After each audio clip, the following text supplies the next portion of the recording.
할렐루야! 2025년 고난주간 특별묵상 토요일 아침 말씀입니다. 주님의 말씀 누가복음 23장 44절에서 56절 함께 보겠습니다.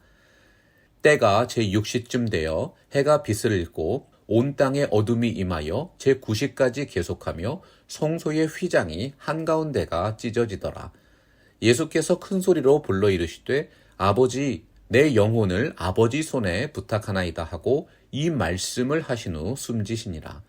백부장이 그 된 일을 보고 하나님께 영광을 돌려 이르되 이 사람은 정녕 의인이었도다 하고 이를 구경하러 모인 무리도 그 된 일을 보고 다 가슴을 치며 돌아가고 예수를 아는 자들과 갈릴리로부터 따라온 여자들도 다 멀리 서서 이 일을 보니라.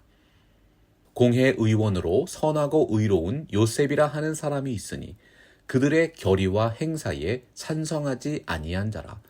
그는 유대인의 동네 아리마대의 사람이요 하나님의 나라를 기다리는 자라. 그가 빌라도에게 가서 예수의 시체를 달라 하여 이를 내려 세마포로 싸고 아직 사람을 장사한 일이 없는 바위에 판 무덤에 넣어두니 이날은 준비일이요 안식일이 거의 되었더라. 갈릴리에서 예수와 함께 온 여자들이 뒤를 따라 그 무덤과 그의 시체를 어디에 두었는지를 보고 돌아가 향품과 향유를 준비하더라. 계명을 따라 안식일에 쉬더라. 고난주간을 맞이해서 어느 교회에서 설문조사를 했습니다. 여러분에게 있어서 가장 소중한 것은 무엇입니까? 내게 있는 모든 것을 전부 잃는다 해도 결코 버릴 수 없는 단 한 가지를 적어서 제출해 주세요. 사람들이 고민하고 있을 때 답을 적는 힌트가 발표됩니다. 해답을 찾기 위해서는 먼저 이 상황을 생각하셔야 합니다. 내가 죽음을 맞이할 때 무엇을 붙들어야 하는가? 모든 사람은 죽음이라는 관문을 통과합니다. 죽음의 기로에 서면 사람이 진정으로 겸손해집니다. 평생을 바쳐 모은 재물도 애쓰고 수고하여 이룩한 고결한 지식과 인격도 평생을 쌓아 올린 선행이나 업적도 죽음을 통과하는 인생의 마지막 순간에는 아무런 도움이 되지 않습니다. 성경학자 매튜 헨리는 그리스도인의 인생에 있는 마지막 믿음의 시험은 죽음을 통과하는 시험이라고 했습니다. 인간이 가장 소중히 여기는 생명의 불꽃이 꺼질 때 모든 인생들은 두려움에 빠집니다. 인간이 가진 두려움의 근원은 상실에 대한 두려움이고 생명을 잃으면 모든 것을 잃게 되기 때문이지요. 주님께서 요한복음 14장 6절에서 말씀했습니다. 내가 곧 길이요 진리요 생명이니 나로 말미암지 않고는 아버지께로 올 자가 없느니라. 여러분, 우리는 죽음 앞에서 오직 예수 그리스도가 필요합니다. 그때에는 평생을 붙들고 살았던 모든 것을 내려놓고 예수의 십자가만을 의지해야 하는 것이지요. 우리를 구원하신 하나님께서 인생의 끝자락에서도 그리스도의 십자가만을 붙들게 하십니다. 우리를 평생 은혜로 인도해 주신 그 은혜의 하나님이 인생의 마지막 순간에도 또다시 큰 은혜를 베풀어 주시는 것입니다. 하나님의 사랑이 우리에게 이렇게 나타난 바 되었으니 하나님이 자기의 독생자를 세상에 보내심은 그로 말미암아 우리를 살리려 하심이라. 모든 인생들이 그렇게 두려워하는 죽음의 순간에도 우리는 붙들 것이 있고 의지할 분이 계시고 소망할 나라가 있습니다. 이것이 얼마나 감사합니까? 그래서 우리는 확실하게 고백할 수 있습니다. 내 삶의 가장 귀한 것, 가장 소중한 분은 오직 한 분, 예수 그리스도이십니다. 기독교 신앙의 핵심은 십자가의 은혜와 진리와 사랑을 더욱 깊이 깨닫고 우리 일생을 통해서 배워가는 것입니다. 하나님의 사랑은 파괴하는 사랑이 아닙니다. 하나님의 사랑은 은혜로운 사랑이며 생명을 살리는 사랑이며 공의로운 사랑입니다. 우리 모두가 그 사랑을 받은 사람이 아닙니까? 사도 바울이 에베소서 5장 1절과 2절에서 말씀합니다. 그러므로 사랑을 받는 자녀같이 너희는 하나님을 본받는 자가 되고 그리스도께서 너희를 사랑하신 것 같이 너희도 사랑 가운데 행하라. 오늘 말씀은 예수 그리스도께서 십자가에서 죽으시는 역사적인 사건을 보고하고 있습니다. 그 놀라운 사랑이 어떻게 이루어졌을까요? 함께 44절 보겠습니다. 때가 제6시쯤 되어 해가 빛을 잃고 온 땅에 어둠이 임하여 제9시까지 계속하며. 제6시는 오늘의 시간으로 정오입니다. 주님께서는 3시간가량 십자가에 매달려 계셨는데 하나님께서 매우 신비한 방식으로 태양을 가리셨습니다. 어두운 세상의 빛으로 오신 예수님의 죽음 앞에서는 태양도 그 빛을 발할 수가 없었던 것이죠. 여러분, 왜 복음서의 기자들이 예수님이 십자가에 달리신 시간을 상세하게 기록했을까요? 우리를 향하신 하나님의 사랑은 어느 날 갑자기 이루어진 해프닝이 아니라 아주 오래전부터 계획된 사랑이기 때문입니다. 인간이 바라보는 역사에서 2025년 전 오후에 있었던 십자가 사건은 계획된 것도 아니고 예측할 수 있었던 것도 아니었습니다. 하지만 인간의 역사는 사실 바로 그때를 정점으로 비로소 뚜렷한 방향과 희망을 가지게 되었습니다. 사도 바울이 에베소서 1장에서 그 놀라운 하나님의 사랑의 계획을 선포했습니다. 찬송하리로다. 하나님 곧 우리 주 예수 그리스도의 아버지께서 그리스도 안에서 하늘에 속한 모든 신령한 복을 우리에게 주시되 곧 창세전에 그리스도 안에서 우리를 택하사 우리로 사랑 안에서 그 앞에 거룩하고 흠이 없게 하시려고 그 기쁘신 뜻대로 우리를 예정하사 예수 그리스도로 말미암아 자기의 아들들이 되게 하셨으니 이는 그가 사랑하시는 자 안에서 우리에게 거저 주시는 바 그의 은혜의 영광을 찬송하게 하려는 것이라. 우리를 향한 하나님의 사랑은 영원한 과거로 거슬러 가야 할 정도로 아주 오래된 계획입니다. 하늘과 땅이 창조되기도 전에 우리가 오늘 느끼고 있는 인간의 역사가 시작되기도 전에 하나님께서 나를 위해 그 사랑을 계획하셨다는 것입니다. 이것이 바로 오늘 말씀이 강조하는 십자가의 시간인 것이지요. 하나님의 사랑이 어떻게 표현되었는지 주목해 보시기 바랍니다. 성소의 휘장이 한가운데가 찢어지더라.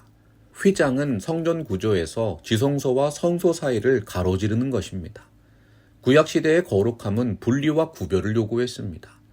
하나님이 임재하시는 지성소를 휘장으로 가렸습니다. 하나님과 인간 사이의 철저한 분리와 구별을 의미했습니다. 그런데 십자가를 통해서 그 휘장 한가운데가 찢어졌습니다. 예수님의 죽음을 통해서 인간이 하나님 앞으로 나아갈 수 있는 길이 열렸습니다. 히브리서 10장 20절에서 명확하게 설명했습니다. 그 길은 우리를 위하여 휘장 가운데로 열어놓으신 새로운 살 길이요 휘장은 곧 그의 육체니라. 예수 그리스도의 몸이 찢기심으로 저와 여러분에게 새로운 살 길이 열렸습니다. 예전에는 폐쇄적이었던 그곳, 예전에는 죄인들에게 죽음과 공포의 장소였던 그 거룩한 지성소 안으로 이제 믿음으로 들어갈 수 있게 되었습니다. 시편 24편 14절에서 이 놀라운 사건을 고백했습니다. 여호와의 친밀하심이 그를 경외하는 자들에게 있으며 그의 언약을 그들에게 보이시리로다. 하나님의 사랑은 구약시대부터 약속된 사랑입니다. 구약의 백성들이 간절하게 염원하고 고대하던 하나님과의 친밀함과 그 거룩함의 복음이 예수 그리스도의 십자가를 통해서 우리에게 이루어졌습니다. 하나님의 사랑은 표현된 사랑입니다. 하나님의 말씀 성경은 하나님께서 그분의 백성을 얼마나 사랑하시는지 생생하게 보여주는 아름다운 사랑의 역사라고 말씀했습니다. 하나님께서 우리 인간을 위해 하신 일들을 하나하나 살펴보십시오. 그 사랑의 계획을 신실하게 이루시는 하나님의 열심이 기록되어 있습니다. 그 하나님의 마음을 예수 그리스도의 십자가로 가장 강렬하게 표현하신 것이지요. 로마서 5장 8절이 선포했습니다. 우리가 아직 죄인 되었을 때에 그리스도께서 우리를 위하여 죽으심으로 하나님께서 우리에 대한 자기의 사랑을 확증하셨느니라. 오늘 말씀 46절에서 아버지의 사랑의 확증이신 예수 그리스도께서 친히 선포하십니다. 예수께서 큰 소리로 불러 이르시되 아버지 내 영혼을 아버지 손에 부탁하나이다 하고 이 말씀을 하신 후 숨지시니라. 하나님의 사랑은 십자가를 통해서 증명되고 십자가 위에서 쏟아부어진 사랑입니다. 예수님은 하나님이란 용어 대신에 아버지께 부르짖으셨습니다. 하나님이 공적이고 법적인 관계를 강조하는 용어라면 아버지는 개인적인 관계를 강조하는 용어입니다. 요한복음에서는 하나님이신 예수 그리스도를 보여주기 위해서 하나님께 부르짖는 모습을 강조합니다.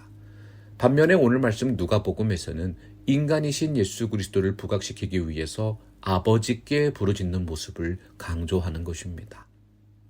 47절이 어떻게 증언하고 있습니까? 백부장이 그 된 일을 보고 하나님께 영광을 돌려 이르되 이 사람은 정녕 의인이었도다 하고, 똑같은 구절을 마태복음과 마가복음에서는 이는 진실로 하나님의 아들이었도다로 기록했죠. 그런데 누가복음은 정녕 의인이었도다. 마지막 순간에 하나님 아버지를 향하여 부르짖는 예수님의 모습을 떠올려 보십시오.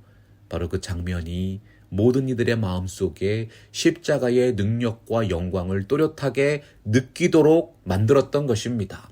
내가 곧 길이요 진리요 생명이니 나로 말미암지 않고서는 아버지께로 올 자가 없느니라.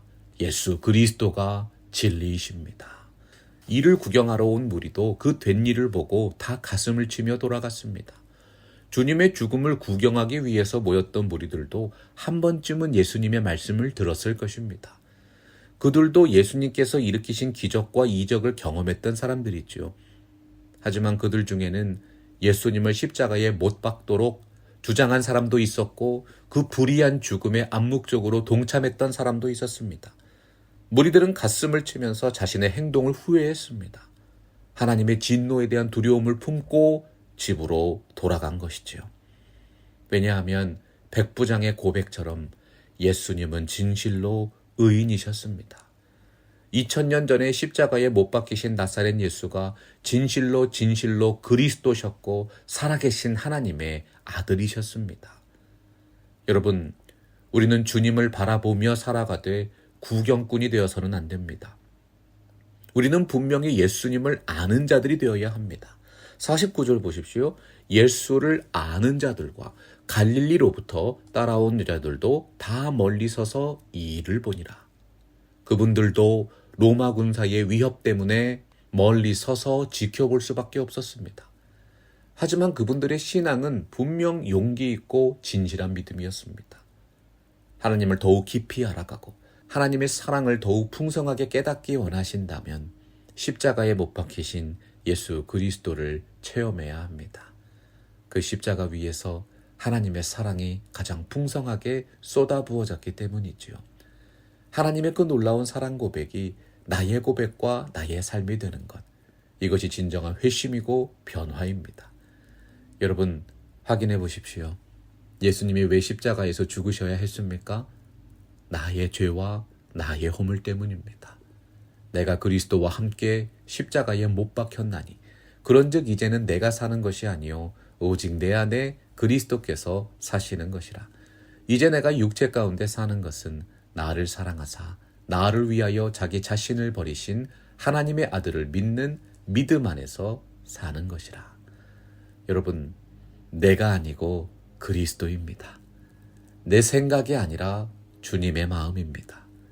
내 뜻과 내 노력과 내 공로가 아니라 오직 주님의 뜻과 주님의 능력과 주님의 공로를 힘입어서 살아가는 삶입니다. 이것을 하나님의 말씀 성경은 십자가의 삶이라고 부릅니다. 고린도후서 4장 5절에서 말씀했습니다. 우리는 우리를 전파하는 것이 아니라 오직 그리스도 예수의 주 되신 것과 또 예수를 위하여 우리가 너희의 종된 것을 전파함이라. 내가 아니라 그리스도를 전파해야 합니다. 나를 만나주신 그리스도, 나를 변화시켜주신 그리스도, 나와 함께 하시는 그리스도를 선포하십시오. 그리스도 안에서 우리가 회복됩니다. 하나님의 사랑의 능력이 무엇인지 또렷하게 증언할 수 있게 됩니다. 바울의 확신을 들어보십시오. 내가 하나님의 은혜를 패하지 아니하노니 만일 의롭게 되는 것이 율법으로 말미암으면 그리스도께서 헛되이 죽으셨느니라. 이젠 누가는 진정한 의인으로 하나님의 의를 이루신 십자가 사건을 마무리하면서 또 한 사람의 의인을 소개하고 있습니다. 공회의 의원으로 선하고 의로운 요셉이라 하는 사람이 있으니 그들의 결의와 행사에 찬성하지 아니한 자라. 그는 유대인의 동네 아리마대의 사람이요 하나님의 나라를 기다리는 자라. 요셉은 공회의원이었지만 예수님을 처형하자는 의견에 동의하지 않았습니다. 당시 공회의 모든 투표는 만장일치로 결정되었기 때문에 아마도 그 회의에는 참석하지 않은 것으로 보고 있지요. 특히 52절 이하에 보면 요셉이 빌라도에게 가서 예수의 시체를 달라고 요구했습니다. 세마포를 입히고 향품과 향유를 가지고 주님을 장사하도록 모든 것을 배려했던 사람이었습니다. 요셉의 행동은 참으로 큰 용기와 결단이 필요했습니다. 당시 로마 법에 따르면 사형수의 시체는 절대로 매장할 수 없었습니다. 더군다나 모든 이들이 몸을 숨기고 두려워하는 때에 공공연하게 자신이 예수를 믿고 따른다는 사실을 드러낸 것이지요. 성경은 그 요셉이 선하고 의로운 사람이라고 평가하고 있습니다. 오늘날 이 시대에 화두가 되는 단어 중에 하나가 책임입니다. 공동체의 구성원들이 자신의 말과 행동에 책임을 지는 자세가 없으면 진정한 통합과 일치는 불가능한 것이지요. 개개인의 양심과 책임의식이 살아있을 때 비로소 인간관계의 신뢰가 쌓이고 공동체의 윤리와 도덕성이 확보됩니다. 중요한 것은 성도의 책임의식은 세상의 기준에서 오는 것이 아니라는 사실입니다. 세상적인 잣대로 교회를 평가하는 것이 아니라 하나님의 잣대로 우리 자신을 돌아보아야 합니다. 성도의 책임의식은 한마디로 하나님 앞에서 나는 죄인입니다 라는 죄 고백에서 출발합니다. 하나님 앞에서 죽을 수밖에 없는 죄인을 의롭다 여겨주신 그 은혜를 기억하면서 오늘도 십자가를 붙들고 선하고 의롭고 진실한 믿음의 길을 걸어가는 것입니다. 우리는 빨리 목적지에 도착하고 싶은데 하나님께서는 우리가 더욱 견고하고 지속된 믿음을 가지고 살아가기를 원하십니다. 오늘의 삶 속에서 우리를 훈련시키는 목적이 무엇일까요? 오직 한 분, 예수 그리스도를 바라보게 하시기 위함입니다. 오늘 말씀 51절 보십시오. 선하고 의로운 사람 요셉은 하나님의 나라를 기다리는 사람이라고 했습니다. 무슬림들은 이상적인 국가를 세우기 위해서 지하드의 칼로 시작했습니다. 그러나 예수 그리스도의 나라는 칼을 거부했고 제자들이 자신의 이름으로 칼을 사용하는 것도 금지하셨습니다. 칼을 접었다고 복음의 능력이 사라지는 것이 아닙니다. 성도의 책임은 세상을 떠들썩하게 만드는 칼 같은 구호가 아니라 오직 예수 그리스도의 복음과 사랑으로 일으키는 조용한 변화의 물결인 것입니다. 성도의 윤리와 책임의식은 이념이나 다짐이나 자신의 의지로 세워지지 않습니다. 오직 만물을 새롭게 하시는 예수 그리스도의 십자가로 확립되고 예수 그리스도의 부활의 능력으로 세워지는 줄로 믿습니다. 2025번째로 기념하고 있는 예수 그리스도의 고난주간입니다. 우리 인간의 본질을 변화시키는 진정한 능력, 오직 예수 그리스도의 십자가를 의지하는 믿음이 우리 교회를 변화시키고 세상도 변화시킬 줄로 믿습니다. 성도를 성도답게 만드는 진정한 능력, 예수 그리스도의 십자가의 은혜와 진리와 영광이 사랑하는 팜스프링스 개혁 장로교회 성도 여러분의 삶에 가득하게 되시기를 주님의 이름으로 간절히 축원합니다. 말씀 앞에서 경외함으로 주께 홀로 섭니다. 생명의 말씀 읽고 순종해 주를 예배합니다. 기록된 말씀 힘이 있어서 진리로 우리 거룩해 하며 거룩한 말씀 세세 영원히 복음이 되어 말씀하시네. 하나님 말씀에 두려워 떠는 자